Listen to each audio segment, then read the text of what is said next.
Sometimes a game that should have been nothing more than a meme comes along that wipes the floor with everyone's expectations, and today, that's exactly what we're talking about.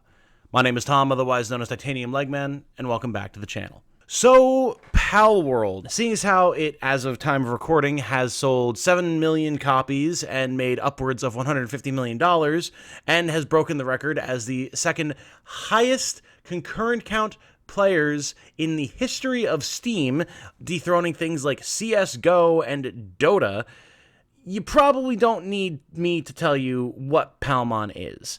If somehow you don't know, it is what originally looked like a Pokemon ripoff, except they slapped a bunch of guns in the not Pokemon's hands and called it a day. And now that the game is out in early access, people have realized that there's actually a lot more going on there. It's got survival crafting elements. You gather resources like Fortnite. Its art style is kind of Fortnite-y as well. You build things in the style of Valheim and go fight bosses and whatnot. And there are a lot of Pokemon to catch in their Pokeballs, or in this case, Pals in their Pal Spheres. But there's a lot of extra layers in this open world survival crafting game that happens to have not Pokemon in it than anyone was really expecting, myself included. And when the game came out in early access a couple of days ago, it came out on Game Pass, I figured, sure, I'll check it out. People are talking about it. They're apparently raving about it. I was at MagFest at the time, so I didn't have the chance to look into it until I got home. And I got drawn in immediately. This game is awesome. Like, I've been absolutely loving my time with it. I have a solo world that I was playing, but primarily my game time has been spent with my buddy Dante. We're playing multiplayer, working on a base collaboratively, and it has been a ton of fun. Like, we have not felt so compelled to jump into a multiplayer game together like this for a long time. And that's saying something, because we used to play multiplayer games together a lot. And nothing had really been catching our eye for a while because of, microtransaction, PvP, live service nonsense that so many multiplayer games have become. Unfortunately, alongside that massive success, the game has also seen a good share of controversy in places like Twitter and other online spaces, which, yeah, I know, surprise, surprise, people getting incredibly bent out of shape over nothing burgers on Twitter, who would have thought? It kind of perhaps tips my hat a little bit as to where this discussion is going to go, but the idea is that people are concerned about plagiarism, copyright infringement, potential use of AI, generative AI, things like that, in the creation of Palworld to the detriment of Nintendo, the Pokemon Company, and the Pokemon franchise as a whole. People are accusing them of directly ripping off assets, utilizing meshes of existing Pokemon to create pals, yada, yada, yada, and being concerned that either AI was used to remix existing Pokemon into the pals that they are now, or that it was maybe utilized in the creation of text and dialogue and all that type of stuff, something along those lines. And fortunately, it seems like the majority of that quote-unquote evidence, those accusations, has been either debunked or it's been shown there is no backing for it whatsoever. And it's good because the game itself is extremely fun, and it seems like it's a massive success story, lightning in a bottle sort of scenario for a very small indie company that has had a lot of questionable releases in the past, sure, but may have finally made it big, right? Now, I don't want this video to be just talking about the controversy and all that type of stuff, because I'm tired of it already. It seems like it's just so many people looking for something to scream at. I don't want to give it any more space than it needs to, because the game is fun and I want to talk about that. But basically, what we're looking at here is people comparing the meshes of pals in the game that they ripped from the game files with meshes of Pokemon that exist somewhere out there on the internet somehow, I guess, ripped out of Scarlet and Violet's files, and saying, oh, well, look at all these similarities, right? Other people are also just looking at existing pals and being like, that looks a lot like X Pokemon, whatever. With the meshes, it seems like there's a lot of debate back and forth between like actual creatives, graphic designers, all that type of stuff who know how these things work on whether it actually makes sense that the Palworld devs could have actually like used a base of a Pokemon and turned it into a Pal. From what I'm seeing, the majority seem to be saying that that's not really possible. And the evidence, quote unquote, that's being shown by people really doesn't stand up to scrutiny by anyone who actually knows what they're talking about. I am not a creative. I don't know what I'm talking about, so I can't really say definitively that they're right or wrong, but it seems like there's mounting evidence that it is incorrect from people who know what they're talking about. Do with that what you will. The on-site just looking at pals and comparing them to Pokemon, yeah, there's definitely similarities, but I don't think that's surprising. When the game was first shown off 2 years ago in its initial trailers, everyone was like, well, these aren't Pokemon, but like they're Pokemon, And that's fine, I think, because parody exists, inspiration exists. I remember accusations like this being thrown at Terraria and on the behalf of Minecraft because, well, it's a block-based building game where you have to mine resources, and that's Minecraft's thing. This is a ripoff, and now everyone loves Terraria because it did something different. And now that's what's happening with Palworld as well. For the generative AI stuff, it seems like that's just something that people were worried about because the CEO of the company has supported Gen AI in the past, and that's something that he said he's interested in as a tool, whatever. But regardless of how you feel about that stance, there's no evidence that anyone has seen that there was any Gen AI used in any aspect of creating Palworld. So until there's literally anything to go off of, that's just not even an accusation that anyone can do anything with, because there's nothing to go off of. Can't say anything about it. Nothing to look at. So until that actually potentially becomes a thing down the road, that's not even something to talk about. With that general understanding out of the way, Palworld itself, as I mentioned, is awesome. Like, I was so skeptical going in, even though I had heard so many good things and the game was selling so incredibly quickly. But from the moment I went in, it's like, all right, yeah, this is a survival game. I'm not usually a big survival gamer, but I've played a couple of them, and I can see where the appeal comes in. You know, I'm punching trees, I'm getting wood, I'm making a pickaxe, I'm gathering stone, I'm doing all this different stuff. But the difference here, and where I normally bounce off of survival games, is when you first get past that layer, right? The initial gameplay loop of get X resource that allows you to make X tool to get X better resource to make better tool until you've kind of rounded out your complement of basic gear that allows you to interface with the world almost in its entirety. And you start, like, you build a little base and you get set up and you're like, now what? What's nice about Palworld is the now what is pals, or Pokemon, as they basically are. You go in, you get your base set up, you get a couple of basic tools, you craft your first pal sphere, or you find one laying on the ground. Cool, even better.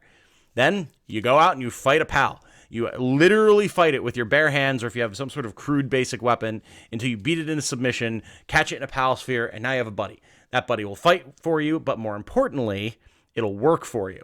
And that's where the game really got me, because you're able to automate so fast. The second you get your first pal, it will do something for you in your base, regardless of you needing to actually assign it to anything. Every single pal has assigned jobs, just like in its species list, just that it can do and things that it cannot do. And if you release it in your base, it'll just go to do that thing in perpetuity. You have to keep them happy, make sure they have food and luxury things like hot springs and stuff like that so they can rest. Of course, you want to treat your workers well, but they'll just go do it. Suddenly, I'm not just punching trees or axing trees anymore or picking away at a stone to get stone. I've got little critters doing that for me, and that allows me to go out and adventure. Because I can come home, I can gather the resources that they've used, I can craft new stuff, or even have them craft it for me, and then go back out and find better resources, more interesting locales, cooler, bigger, better pals that I can then catch and use in battle or set up in my base with different tasks. And it just goes. It just goes and goes and goes.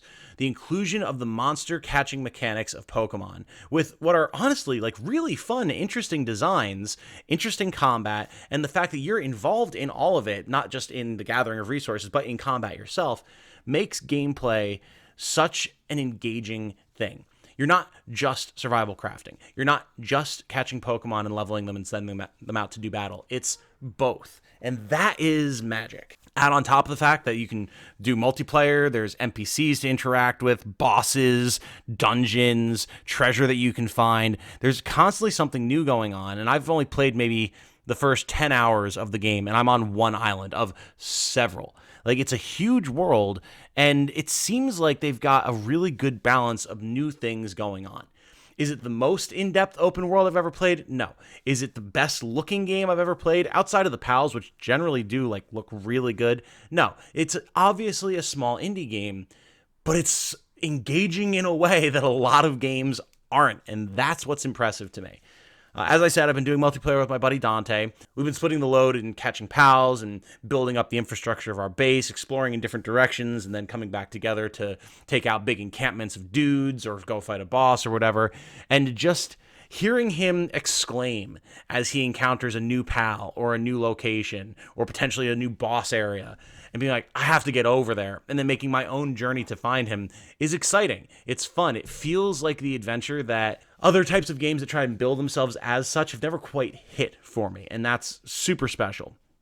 The fact that, again, you're actually upgrading your own character like it's an RPG over time, starting with just your fists, then getting a club, a spear, a bow, a crossbow, eventually actual guns, things like that, while also getting different ways to interact with your pals, like riding them by making saddles or harnesses that you can hold them and have them breathe fire while you run around like they're a living flamethrower, or even crafting an actual gun that you can give to a little grass Eevee thing that sits on your shoulder and becomes a living turret.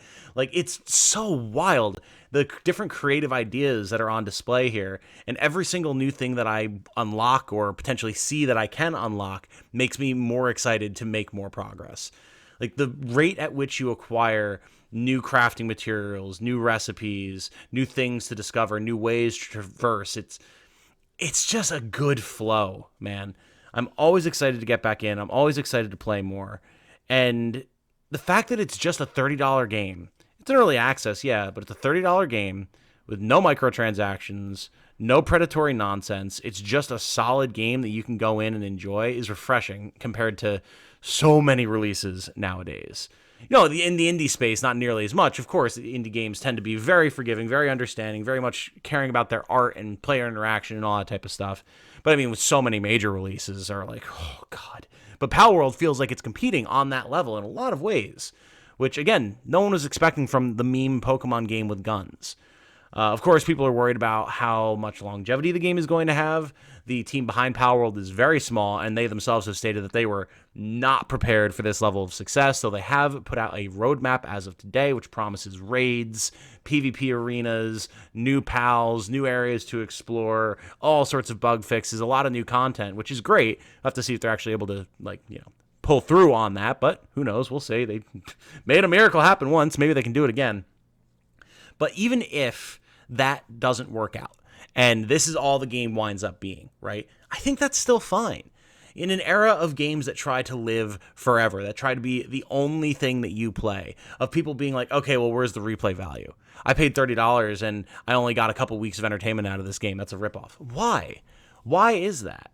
Like, a full-priced game would have a campaign and maybe a multiplayer section if you were lucky, if it was like a shooter or a race game or something like that.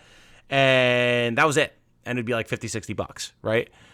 If you can get a similar experience like that with a bunch of creative ideas mashed together, taken from other games, sure, but put together in a creative, unique way, that seems like a steal to me. For $30?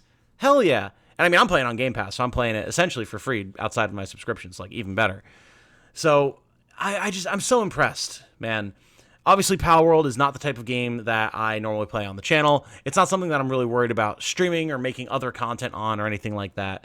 But it's kind of inspiring to me to play a game that is so innocently fun again, when so many other games are full of bugs, microtransactions, gotcha, battle passes, not as much loot boxes anymore, but some of them still are, or are just kind of uninspired and buggy messes. And like, Palworld doesn't feel like any of that. So I know I'm probably going to get some heat from this. There's been a lot of very passionate hate towards the game, but I implore people to give it a chance, right? Like, if Nintendo actually had a suit to go after these guys because they were actually infringing on their copyright in any sort of way, they already would have, long before the game got to 7 million sales.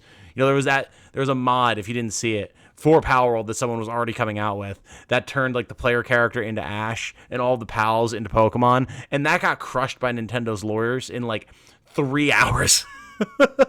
It got annihilated off the face of the planet. So if they can do that, I don't think Palworld ever would have made it this far. So to me, that tells me that the things that it's being accused of are not actually true or accurate. Could that change in time? Sure, absolutely. Things always could.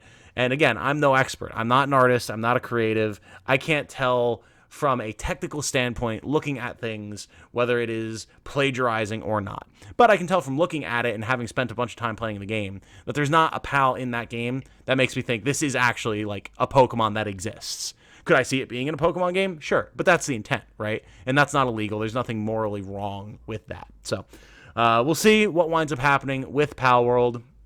I'm definitely going to be playing more of it with my buddy. If for some reason y'all would like to see me play it on the channel, I mean, let me know, of course. Try and work it into the already dense front half of 2024. We'll see. But let me know, and let me know if you're playing the game as well, what your experience has been with it, if you're enjoying it as much as I, and apparently many, many, many other people also are. That said, though, my name has been Tom, otherwise known as Titanium Legman. If you enjoyed the video, please do consider giving it a like, and maybe even subscribing to the channel if you like me, you like what I do, maybe you like the cadence of my sultry tone. That'd be very much appreciated, because growing on YouTube is tough nowadays. With that said, though, I hope you all have a good night. Stay safe and healthy out there, and remember, be good to each other. Bye now.